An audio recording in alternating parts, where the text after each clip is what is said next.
할렐루야. 오늘 이 시간에도 하나님께서 주시는 은혜가 우리 모두 가운데 가득하시기를 간절히 축원합니다. 오늘은 고난의 때에 믿음으로 해야 할 것은 이라고 하는 제목으로 말씀을 나누도록 하겠습니다. 24살 때 부교육자로 사역을 시작을 했어요.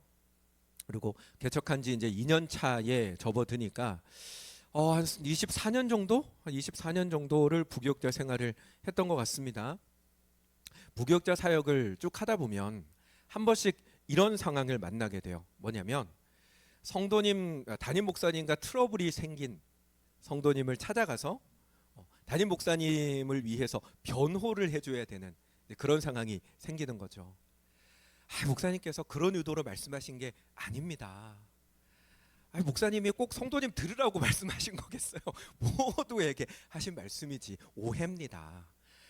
목사님 마음이야 성도님 마음 너무 잘 알죠. 근데 목사님 상황이 이러저러 해가지고 차마 말씀을 못 하시는 거지 목사님 마음은 그렇지가 않습니다. 이런 이야기를 이제 해야 되는 상황들이 생기는 거죠. 목사님도 사람이고 또 많은 성도들을 대하면서 사역을 하다 보면 원치 않았는데 의도하지 않았는데 오해가 생기는 일들이 일어나게 되니까 중간에서 누군가가 그 오해를 풀어주고 뭔가 좀 이렇게 얘기를 해주는 것들이 필요하기는 합니다만은 한 번씩은 그런 생각이 들어요. 직접 가서 얘기하면 될 걸 왜 부교육자를 보내서 이런 이야기를 하게 하나. 직접 가서 얘기하는 게 훨씬 더 잘 풀릴 것 같은데 이런 생각들을 할 때가 있습니다.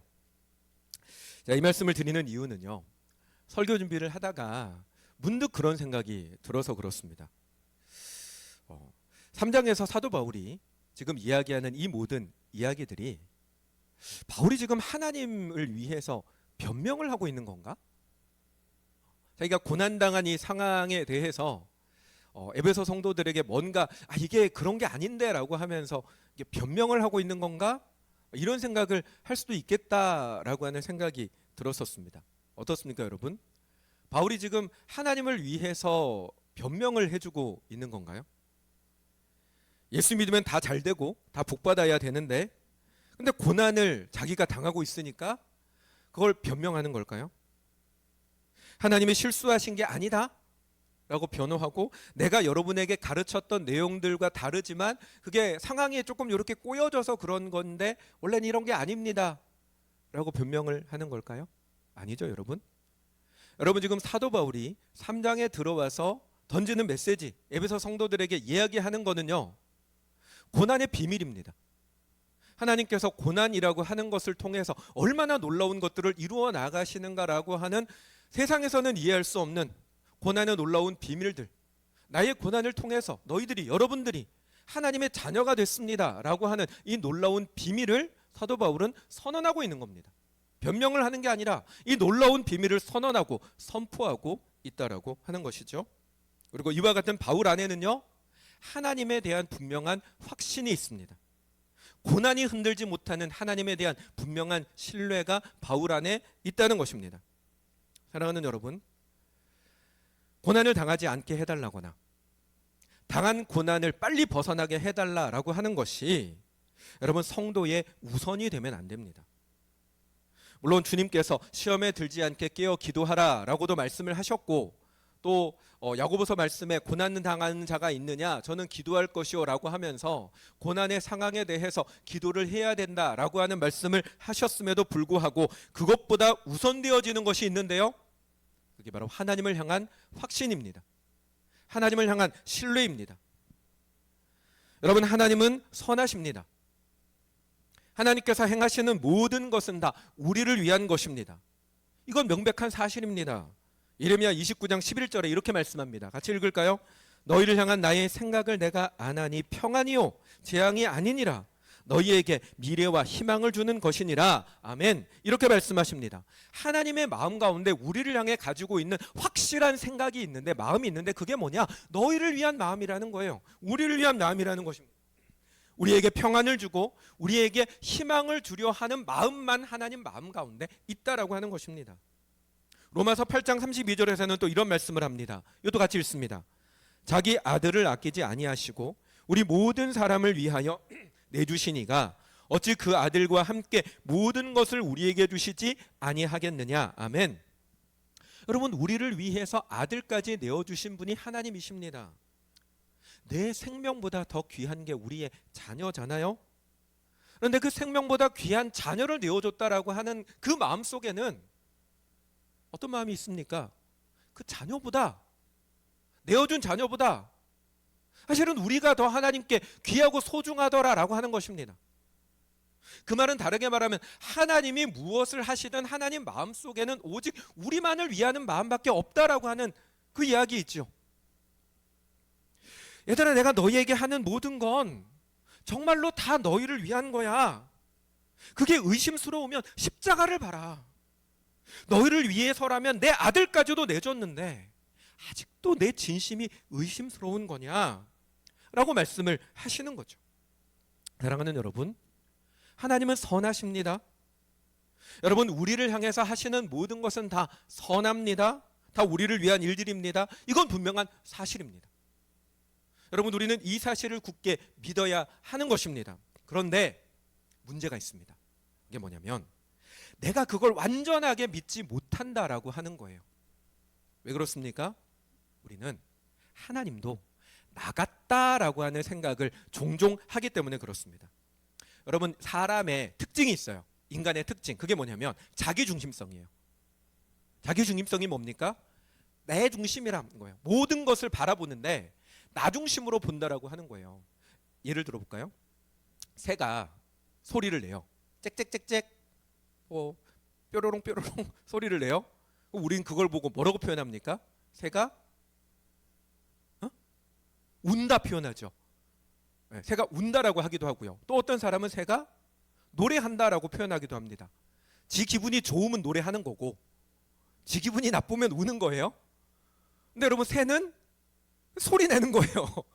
새가 우는지 노래를 하는지 새의 마음을 어떻게 압니까? 근데 우리는 다 나 중심으로, 사람 중심으로 모든 것들을 해석합니다. 인간의 자기중심성은 하나님에 대해서조차도 다 자기처럼 생각하고 행동할 거라고 착각합니다. 머리로는 아니라는 걸 알죠. 하지만 무의식 중에 그렇게 생각합니다. 그래서 의심합니다. 불안해합니다. 당장 눈앞에 어떤 어려움이 생기면 머리로는 하나님이 지금 이렇게 하시는 게 아니야 라고 하는 걸 알지만, 하나님 나에 대해서 나쁜 의도를 가지고 계신 게 아니야 라고 하는 걸 머리로는 알지만 그럼에도 불구하고 자꾸 마음 가운데 의심과 불안이 생겨나는 것입니다. 왜 그러느냐? 하나님도 자기를 통해서 이해하기 때문에 그렇다라고 하는 거죠. 인간이 다른 사람을 판단하는 기준은 자기일 수밖에 없습니다. 왜냐하면 한 번도 남이 되어본 적이 없거든요. 내가 당신 마음 다 이해합니다라고 말을 해도 내가 그 사람이 되지 않은 이상은 정말로 그 사람이 어떻게 느끼는지를 알 수 있는 사람은 아무도 없습니다. 제가 운전할 때, 고속도로 이렇게 운전할 때 110km 제한 속도인 구간이 있잖아요. 110km인 구간을 제가 밟고 달릴 때 어떤 때는 110km를 달려도 110km를 넘어서 120, 130, 조금 더 가서 한 140, 150 이렇게 밟아도 저는 사실 크게 무서워하지 않아요. 항상 제가 140, 150을 밟는다는 게 아니라 보통은 110에서 120 사이에 왔다 갔다 하면서 운전을 하는데, 근데 110 제한 속도인 구간을 갈 때 제가 110을 넘어서 120 넘어가려고 하면 아내가 옆에서 천천히 가라고 100 이하로 좀 가라고 100 이하로 꼭 꼬집어 말하진 않지만 천천히 가라고 자꾸 이렇게 얘기를 해요. 그러면 기분이 좀 상해요. 왜냐하면 왜 저렇게 겁이 많은가라는 생각이 들기도 하고, 한편으로는 내가 알아서 하는데 나를 못 믿나라고 하는 생각이 들기도 합니다. 이런 생각은 내가 무섭지 않기 때문입니다. 저에게 있어서는 110, 120 정도는 얼마든지 제가 컨트롤할 수 있는 속도이기 때문에 그렇습니다. 하지만 아내는 다르죠. 운전대를 놓은 지 오래된 아내에게 있어서는요, 100km도 빠르게 느낄 수 있습니다. 얼마든지 그럴 수 있습니다. 하지만 내가 그걸 못 느끼니까, 나에게 있어서는 그 속도가 사실은 아무 문제가 되지 않으니까 속으로 별것도 아닌데 과민 반응한다라고 하는 생각이 들 때도 있는 거고, 한편으로는 나를 못 믿나라고 하는 마음에 살짝 짜증이 나기도 하는 겁니다. 아내는 내가 아니라고 하는 걸 알죠. 아내에게 있어서는 이 속도가 무서울 수 있다라고 하는 것도 잘 압니다. 하지만 알지만 그럼에도 불구하고 기분이 상합니다. 왜요? 다 내 입장에서만 이해하고 생각하고 판단하기 때문에 그렇습니다. 생각해 보면 옛날 신학교 다닐 때 어떤 선배 차를 탄 적이 있는데 그 선배가 과거에 이렇게 레이싱 같은 거를 조금 했었나 봐요. 그걸 했었던 선배가 나중에 신학교를 왔는데 한번 이제 부산으로 이제 가는 길에 저를 태워준다고 타고 가라고 했는데 그날 비가 내리는데 비가 막 내리는 빗길을 한 120, 130 밟아가면서 막 칼치기를 하면서 막 다니는 거예요. 한 번 타고 다시는 안 탔습니다. 그 선배가 이제 저보다 한참 기수 선배이기 때문에 선배가 무섭기도 하고 또 이게 무섭다라는 티를 안 내려고 그냥 웃으면서 타고는 내려왔지만 아마 그 선배도 제가 무서워하는 걸 느꼈을 거예요. 왜냐하면 운전석 옆에 이거 있잖아요. 이거 손잡이 이거 꽉 잡고 이러고 2시간을 계속 갔으니까 아마 느꼈을 겁니다. 그러면서 속으로 가소롭다 생각했겠죠. 자기는 얼마든지 그렇게 다녀도 아무 문제가 없으니까. 여러분 이처럼 사람은요 몰라서가 아니라 알아도 다 자기중심적으로 이해하고 생각합니다. 그리고 하나님을 향해서도 그럽니다. 하나님도 나 같을 거라고 생각을 하죠. 우리는 어떻습니까? 여러분 우리는 아침에 하는 말과 저녁에 하는 말이 다릅니다. 그래서 하는 속담이 있죠. 화장실 들어갈 때 다르고 나올 때가 다르다라고 합니다. 우리가 그러다 보니까 하나님도 그러실 거라고 생각을 합니다. 우리를 위한다라고 말씀은 하시지만 하지만 내 행동이 마음에 안 들면 언제든지 바뀔 수 있을 거다라고 우리는 생각을 합니다. 나를 위해서 선하게 시작을 하셨겠지만 뭔가 하나님 마음에 뭔가 하나가 틀어져가지고 요거 한번 고생해봐라 라고 하는 태도로 바뀌어질지도 몰라 라고 하는 의심들을 우리는 은연중에 하게 됩니다. 물론 머리로는 그렇다라고 생각하지 않고요. 물어보면 다 아니라고 이야기를 하지만 무의식적으로 그렇게 생각하고 느낍니다. 하나님도 나 같을 거라고 생각을 합니다. 하지만 여러분 아니죠? 절대로 아니죠? 하나님은 사람이 아니십니다. 민수기 23장 19절입니다. 같이 읽습니다. 하나님은 사람이 아니시니 거짓말을 하지 않으시고 인생이 아니시니 후회가 없으시도다. 어찌 그 말씀하신 바를 행하지 않으시며 하신 말씀을 실행하지 아니하시냐. 아멘. 여러분 하나님 우리와 다릅니다. 하나님은 말씀하신 바를 그대로 이루십니다. 그러니 우리가 할 일은 우리가 믿어야 할 것은 하나님이 선하시다라는 이 사실을 우리는 믿어야 합니다. 그 믿음을 단단히 붙들어야 합니다. 사랑하는 여러분, 두려움이 찾아올 때, 불안함이 찾아올 때, 여러분 눈앞에 상황이 너무나 급박하게 돌아가서 정신을 차릴 수 없을 만큼 마음이 흔들릴 때 기억하십시오. 하나님은 우리와 다릅니다. 여러분이 하나님을 어떻게 느끼든 여러분이 느낄 뿐입니다. 하나님은 말씀하신 바대로, 성경이 말씀하시는 바대로 너희를 향하여 내가 가진 생각은 너희를 위하는 마음뿐이야 라고 말씀하시는 하나님의 그 말씀 그대로 우리에게 행하시는 분이라고 하는 사실을 굳게 믿는 저와 여러분들이 되시기를 주님의 이름으로 축원합니다. 그러면 사랑하는 여러분, 이 하나님의 선하심을 믿는 믿음으로 우리는 어떻게 해야 합니까? 고난에 대해서 말한다면 여러분 고난의 때에 우리는 고난의 원인, 고난의 이유를 찾을 것이 아니라 곧장 하나님께로 가야 합니다. 하나님을 만나야 합니다. 지난 시간에 말씀드렸죠. 여러분 고난은요 사람이 하나님을 만나는 통로입니다. 선하신 하나님께서는 우리의 실패도 좌절도 허물도 다 사용하셔서 하나님을 만나게 하십니다. 그 모든 실패와 좌절조차도 하나님을 더 풍성하게 경험하게 하는 도구로 하나님은 사용하십니다. 그런데 여러분 그건 나만 아니고요. 나를 포함해서 나를 통해서 다른 영혼들도 주님을 만나게 하시고 또한 육적인 존재만이 아니라 영적인 존재들까지도 하나님을 다 만나도록 하나님은 역사하십니다. 무슨 말이냐? 내가 고난을 당해도 내가 실패하고 내가 너무 부족해도 하나님의 선하심은 나의 그 자금도 고난도 선한 결과로 만드신다는 것입니다. 사랑하는 여러분 이 사실을 굳게 믿는 저와 여러분 되시기 바랍니다. 그래서 사도 바울이 13절에서 나의 여러 환난에 대해서 걱정하지 마라, 낙심하지 말아라, 이는 너희의 영광이다 라고 이야기를 한 겁니다. 내 고난이 너희의 영광이 되도록 하나님은 하신다 라고 선언하고 있는 것이죠.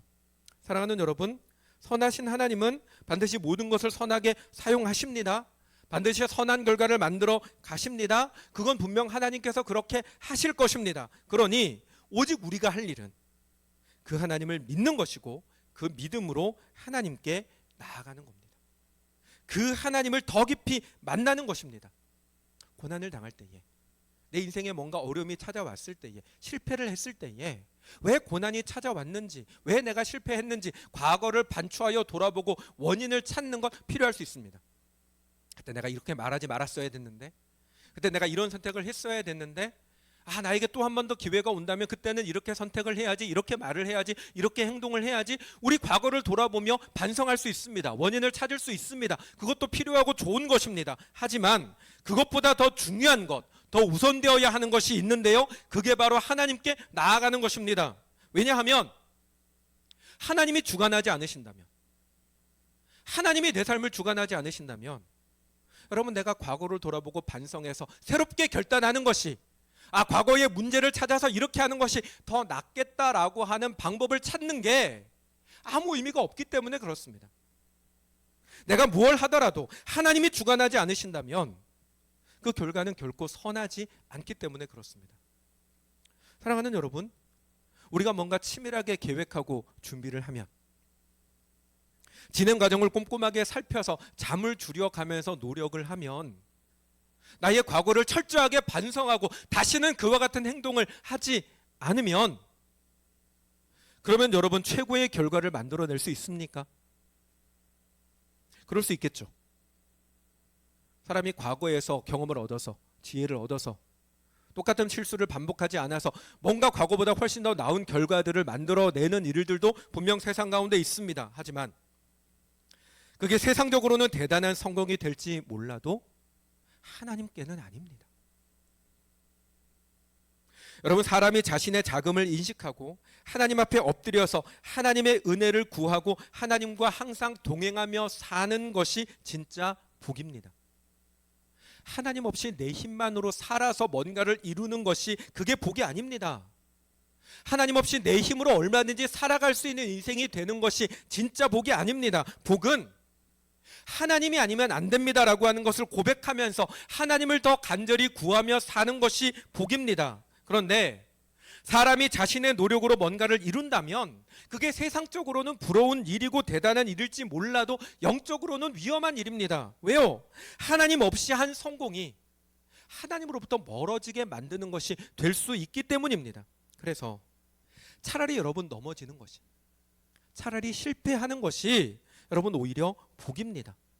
내가 넘어져서 오히려 하나님을 만난다면, 나의 처절한 한계를 경험해서 그로 인해서 하나님이 아니면 안 됩니다라고 하나님께 손을 뻗을 수 있다면, 나의 이 못남을, 지독한 못남을 깨달아서 나를 의지하고 기대하려고 하는 마음 자체를 다 버릴 수 있다면, 그러면 여러분 고난이, 실패가 오히려 우리에게 복이 되는 것입니다. 그러므로 사랑하는 여러분, 원인을 찾는 것보다 더 중요한 건 하나님께 나가는 것입니다. 하나님의 도움을 구하는 것, 우리는 그것에 빨라야 합니다. 사랑하는 여러분, 세상적으로 내가 뭔가를 더 했었어야 되지 않나?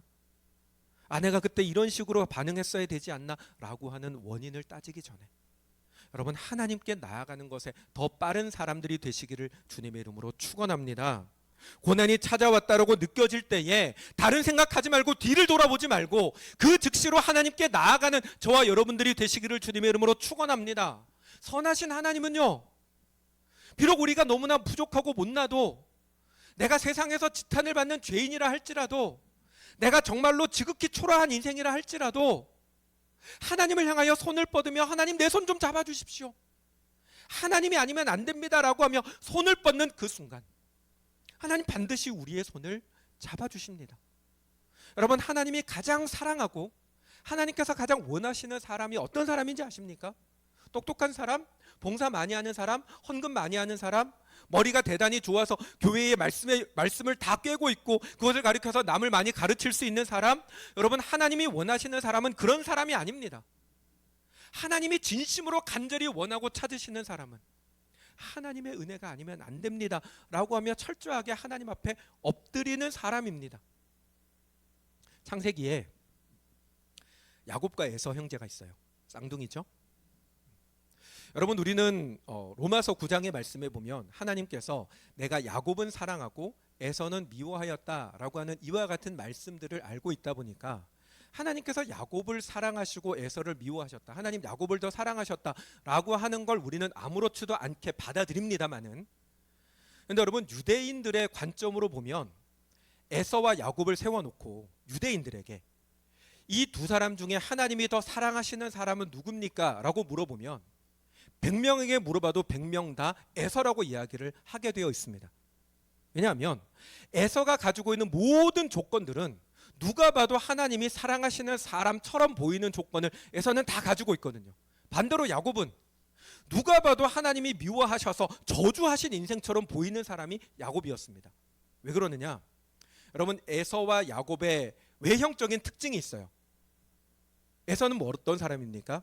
에서는 성경에 보면 털이 많은 사람이라고 표현을 합니다. 반대로 야곱은요, 매끈매끈한 사람이라고 표현해요. 이 매끈매끈하다라고 하는 것이 어떤 식으로 생각을 하시면 되냐면, 예전에 제가 신학교 다닐 때 같은 방을 썼던 저보다 나이 많은 형, 한 2살, 그러니까 1살 많은 형이 털이 없어요, 몸에. 선천적으로 몸에 털이 나지 않는 사람이더라고요. 남자, 저도 털이 많은 편은 아닌데 이런 남자에게 날 법한 기본적인 털도 없는 정말로 매끈매끈한, 그러니까 에서는요 약간 무모증 같은 사람이었다고 이해하시면 됩니다. 아니죠, 야곱이. 근데 에서는 털이 많은 사람, 날 때부터 털이 많은 사람.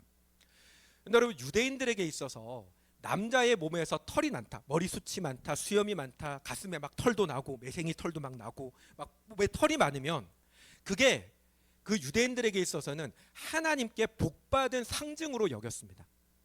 그러니까 남성다움이 그들에게 있어서는 복이었어요. 그러다 보니 성경에도 보면 왜 다윗의 아들 가운데 압살롬이 정말로 다음에 다윗의 뒤를 이어서 왕이 될 법한 사람이라고 표현을 되잖아요. 그 압살롬의 탁월함, 다윗의 뒤를 이을 만한 사람이다라고 하는 것들을 표현하는 증거로서 성경에 뭐를 드는지 아세요? 머리숱이 많았다고 얘기를 해요. 그러니까 머리숱이 많은 게 그들에게 있어서는 하나님께 복받은 증거였다라고 하는 것입니다. 그렇게 보면 여러분 에서는요 태어나면서부터 털이 많아요. 그러니까 태어나면서부터 사람들이 볼 때 얘는 하나님께서 복을 태어날 때부터 들이부은 사람으로 보는 거고, 똑같은 쌍둥이인데 야곱은 아기 때 솜털도 없는 사람이었다는 겁니다. 그러니 야곱을 바라보는 사람들의 시선은 얘는 뭔가 껄끄럽고 뭔가 하나님께서 복주지 않은 사람처럼 보여지는 거죠. 근데 여러분 그것뿐만이 아닙니다. 유대인들은요 성인 남자, 그러니까 남자 아이가 13세가 되면 이제 성인식을 합니다. 근데 유대인들의 관습에 보면 성인식을 하기 이전에는 유대인들은 어디서 생활을 하냐면, 옛날에 이 방랑 생활을 할 때는 여자들의 천막에서 생활을 합니다. 그러다가 성인식을 하고 난 다음에 남자들이 거주하는 천막으로 와서 이제는 어른들이 하는, 농사를 하든 양을 치든 사냥을 하든 그런 일들을 배워서 한 사람의 성인으로서의 몫을 감당하는 게 정상적인 코스입니다. 그렇게 본다면 에서는 어떻습니까? 에서의 특징은요 탁월한 사냥꾼이었습니다. 뭘 의미합니까? 에서는 정상적인 성장 과정대로 거쳐서 성인식을 치르고 남자들의 천막에 와서 남자들이 하는 사냥을 배워서 일을 했는데 그걸 아주 탁월하게 잘하는 사람이었다는 거예요. 반면에 야곱은요, 여러분 성경에 보면 야곱이 항상 엄마와 함께 있으면서 엄마를 많이 도와준 사람으로 그려지고 있습니다.